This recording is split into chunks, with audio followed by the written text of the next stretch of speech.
In 1985, Kylie had just graduated. She aimed to be an excellent teacher and improve education in rural schools. Originally, she was born in the northeastern region of Thailand but moved to Bangkok for schooling and had lived there since she was a child. She eventually graduated from the Faculty of Education at a renowned university. At that time, she asked her parents, who were also teachers, if she could gain work experience by teaching children in a rural area, specifically in a remote region. Eventually, her parents understood and allowed her to pursue her goal. Coincidentally, she discovered an advertisement for volunteer teachers in remote areas. Kylie applied to teach at a rural school in the northern region and was eventually selected as a volunteer teacher at a school in Mae Hong Son province. Although the school was in a rural area, it wasn't too far from the city. However, due to undeveloped roads and the need to cross many mountains, it felt isolated from urban development. Nonetheless, the weather there was very pleasant, and the children were adorable. This school had about 5 permanent teachers, including Kylie and another volunteer teacher. There were 7 in total. Life there was quite simple and unhurried. The teachers at the school provided Kylie with a bicycle to use for getting around, and the teachers' quarters were conveniently located near the school. As time passed, Kylie grew close to one of the teachers who lived in the area, named Gabriel. Gabriel had attended this school since childhood, moved to the city to study educational development, graduated, and returned to teach at his hometown school to give back to the institution that had helped him. One day, Kylie noticed that one of her students had not attended class for 3 to 4 days without any indication that he would return. She began to feel concerned about the student. By the afternoon, after her classes were over, Kylie was sitting in the teacher's lounge when she saw Gabriel walk in. Since she felt closest to Gabriel, she immediately went to consult him. She told Gabriel that one of her students had been absent for 4 days.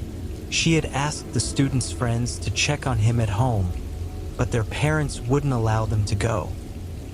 Kylie then mentioned that she wanted to visit the student's home after school. Gabriel readily agreed and said, "After work, wait for me in front of the school. We'll ride our bicycles there together." Gabriel knew the way to the student's house. The route wasn't particularly difficult, but it would take some time to bike there. Additionally, not many people were willing to visit that student's home because the locals believed his father practiced witchcraft, which made people avoid the family. As a city person, Kylie found this surprising but didn't think much of it. After their conversation, they both went back to their respective classes. After school, the two met in front of the school as planned. They slowly rode their bicycles towards the absent student's home, which was about 20 kilometers away.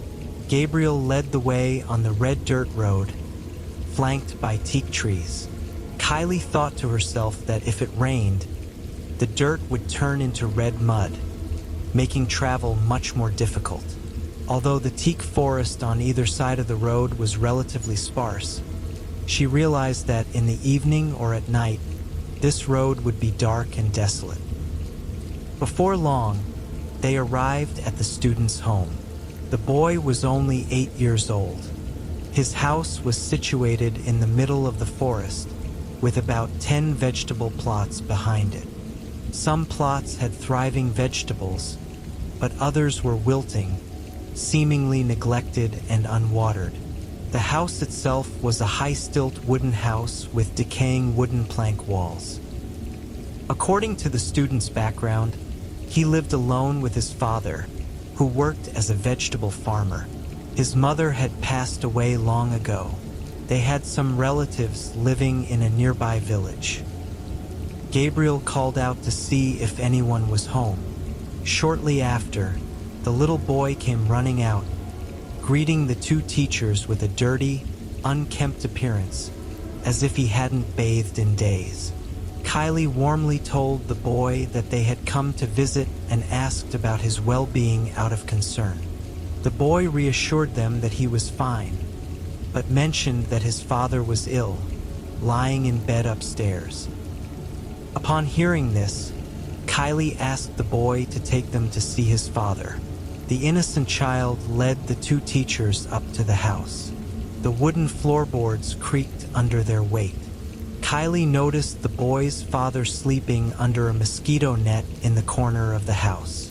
Despite the noise they made coming up the stairs, the father remained asleep, which was quite strange. The boy explained, "My father usually wakes up at dusk. He cooks dinner for me, but during the day he sleeps." Kylie then gave the boy some dried food and instant noodles she had bought from a shop near the school. She walked around the house, observing their living conditions, until the surroundings started to get dark. Gabriel quickly whispered to Kylie, "We need to head back now before it gets too dark, or it will be difficult to return to the school." Kylie nodded and told the boy that they were leaving. She advised him to return to school once his father got better. She also mentioned that if his father was still unwell by the weekend, she would bring some study materials for him so he wouldn't fall behind his classmates. They then began to ride their bicycles back to the school. As they were riding their bicycles, Kylie noticed how quickly it got dark in the area. The atmosphere was both silent and remote, with no houses in sight. The nearest house was far away, its lights just barely visible. Numerous questions filled her mind, making her feel uneasy, but she chose to keep them to herself. It was as if Gabriel could read her thoughts. He reassured her, saying, "Don't worry, I know this area quite well." Gabriel led the way as usual, their path lit only by the small dynamo lights on their bicycles, which only illuminated as they pedaled. Although the lights were not very bright, they were sufficient to guide them. After about 20 minutes of cycling, Gabriel suddenly stopped, causing Kylie to halt as well. At that moment, Kylie noticed Gabriel sitting still on his bicycle for a while. He slowly backed his bicycle next to hers. She sensed something was wrong and felt a mix of surprise and concern. It was very dark in the area, so why did Gabriel stop? Before she could ask, Gabriel whispered softly, "Kylie, don't make any noise. Stay quiet and don't acknowledge anything you see." Gabriel's words left Kylie too frightened to respond verbally, so she simply nodded in the darkness.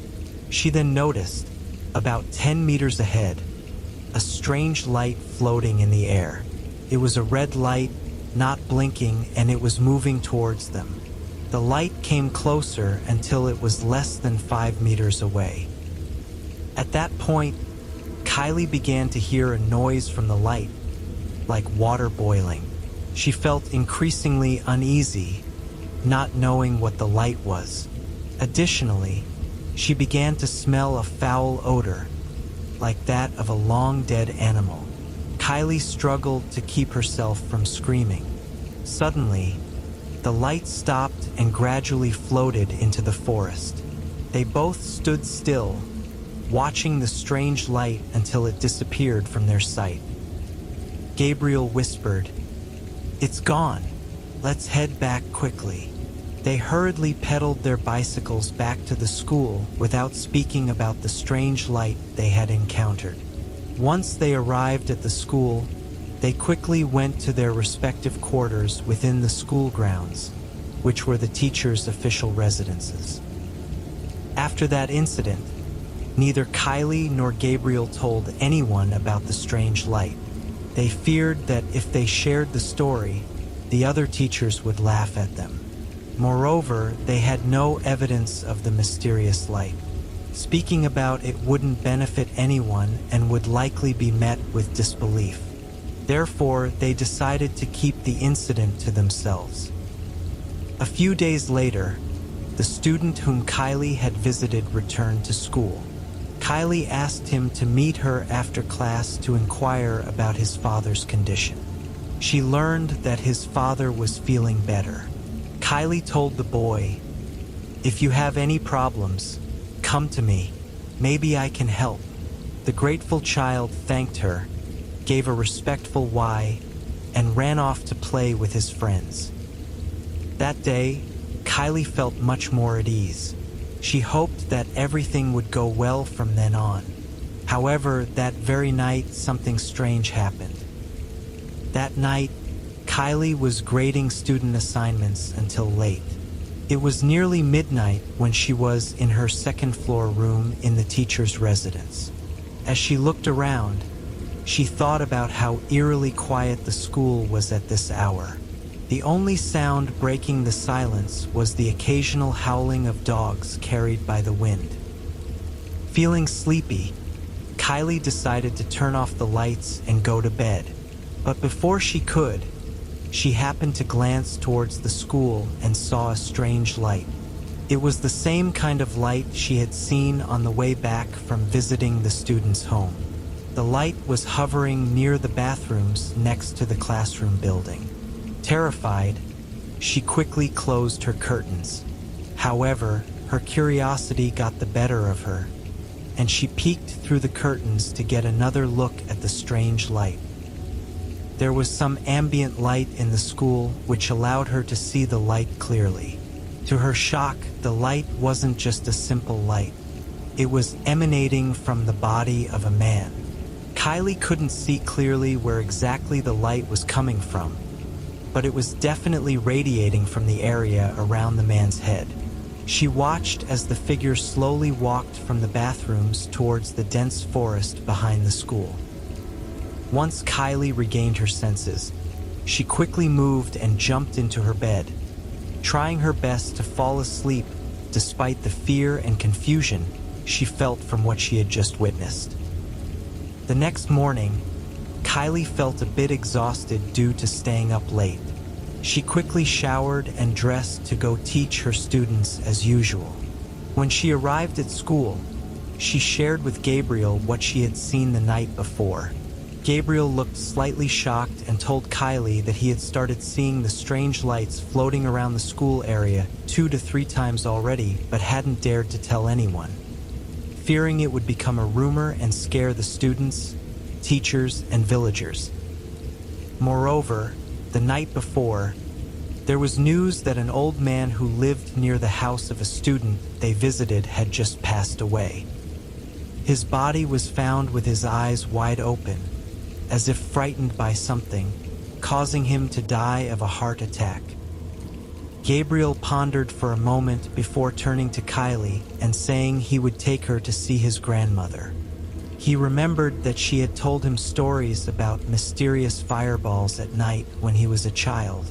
At the time, Gabriel was very scared, but as he grew up, he thought it was just a ploy by adults to keep children from running around at night. Gabriel's grandmother's house was not far from the school.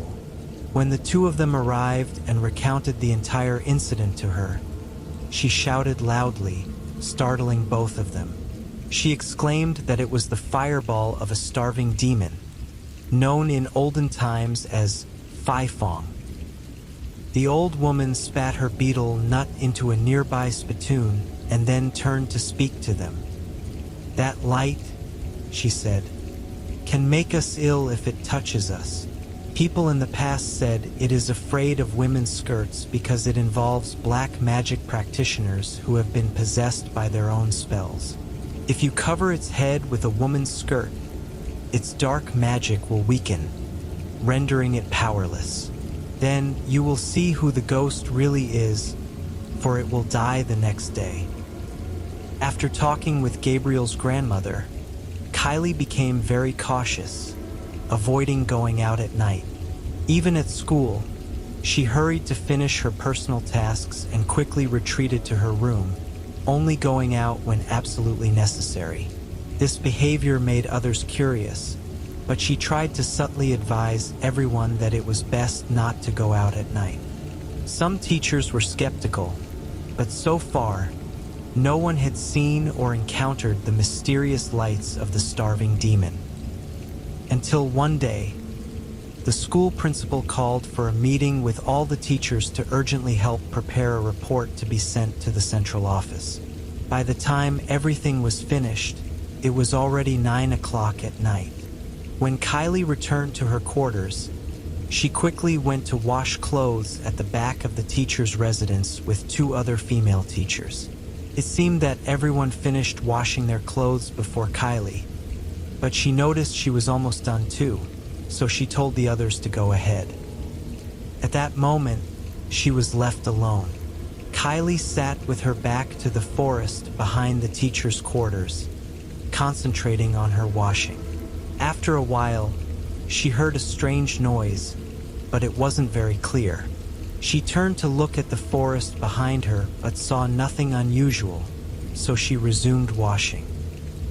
Suddenly, the strange noise occurred again, and this time, Kylie heard it more clearly, realizing it was moving towards her. She immediately recognized the sound as the same one she heard when visiting the student's house. Realizing this, she quickly turned around again. This time, she saw the source of the sound. A mysterious figure, completely black with a red glow emanating from its body, making it almost impossible to see its face. Simultaneously, there was a crackling sound like a fire bursting forth from the eyes and mouth of the figure. At that moment, Kylie was so startled that she fell backward off the small stool she had been sitting on while washing clothes. She quickly got up, but in the blink of an eye, she saw the figure of the man lunging towards her. Her scream echoed throughout the school. Instinctively, she grabbed a piece of clothing she had been washing and held it up as a shield. The man's head collided with the fabric just as Kylie raised it, causing him to veer off and collapse beside her. Kylie stood up, trembling with shock, and realized that the piece of clothing she had used was the skirt she wore to teach at school. The skirt now covered the face of the mysterious figure, which could be called the starving demon. The demon let out a wailing scream that echoed through the area, writhing in agony as if being burned by fire. Kylie quickly ran to the front of the teacher's quarters to call for help. It wasn't long before other teachers rushed to see what had happened. However, by the time they arrived, the body of the starving demon had vanished.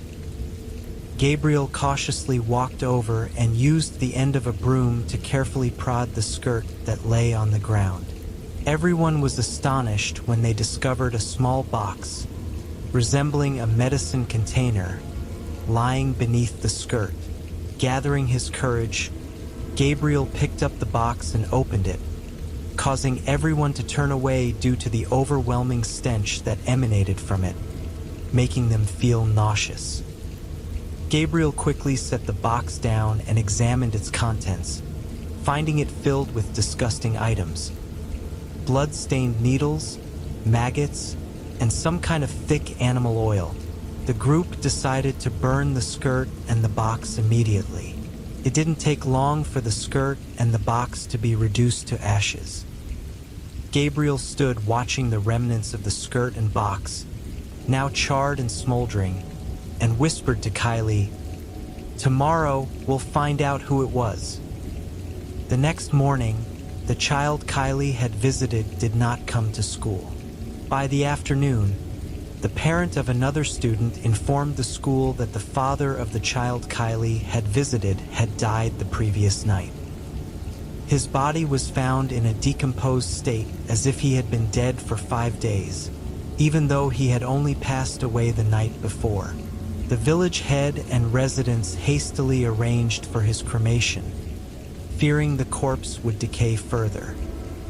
Soon after, the child's relatives from another village came to withdraw the child from school, stating that there was no one left to take care of him. They planned for the child to work on a farm and live with relatives in the other village.